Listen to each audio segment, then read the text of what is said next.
ఆ రోజు గౌరవ రాజశేఖర రెడ్డి గారు, పెద్దలు మోహన్ రెడ్డి గారు కష్టపడి 5 సంవత్సరాల్లో వెలుగొండ ప్రాజెక్ట్ కెనాల్స్తో సహా ఆ రోజు కంప్లీట్ చేయడం వలన ఈరోజు ఆ ప్రాజెక్టు ఊపిరైంది.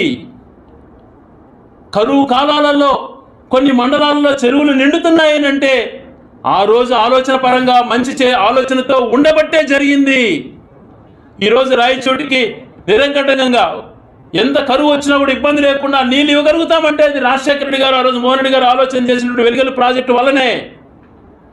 ప్రాజెక్టులు ఎంత ఇంపార్టెంటో దీన్ని బట్టి ఒక్కసారి ఆలోచన చేయండి.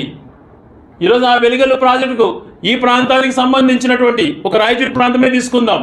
ఇక్కడ బహుదా కానీ, పాపగ్ని కానీ, చెయ్యేరు కానీ ఈ ప్రాజెక్టులు నిరంతరం ప్రవహించేటివి కాదు, ఎప్పుడో ఒకసారి వచ్చేటివి.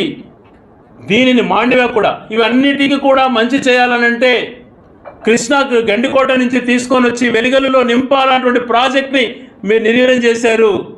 ఇవన్నీ సక్సెస్ఫుల్గా అయ్యి ఈరోజు వెలుగొండలో గేట్లు ఎత్తితే 4 నెలలు పడుతుంది టైలెంట్కి నీళ్ళు రావడం.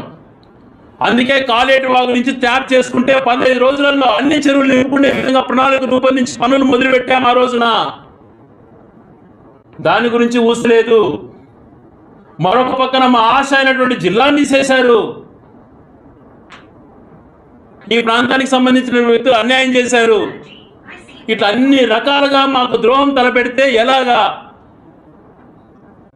మంచి చేయకపోగా, కొత్తవి ఇవ్వకపోగా, ఉన్నటి తీసేస్తూ అన్ని రకాల అన్యాయం చేస్తున్నటువంటి కారణంగా ఈ రైతుల భవిష్యత్తును దృష్టిలో పెట్టుకొని మేమందరం 5వ తేదీన నంద్యాల పోతిరెడ్డిపాడుకు పోయి మా నిరసన వ్యక్తం చేయాలని చెప్పి, ఇది ప్రతి ఒక్కరిలో అవగాహన కల్పించే విధంగా, ఏ రకంగా అయితే శ్రీశైలంలో జరుగుతున్న అన్యాయాన్ని, ఏ రకంగా అయితే శ్రీశైలం ప్రాజెక్టును తాకట్టు పెట్టిన చంద్రబాబు నాయుడు గారు చేస్తున్నటువంటి వ్యూహాన్ని అడ్డుకునేందుకు, భవిష్యత్తులో ఈ ప్రాంత ప్రయోజనాలను కాపాడేందుకు మేము గట్టిగా పోరాటం చేస్తాం.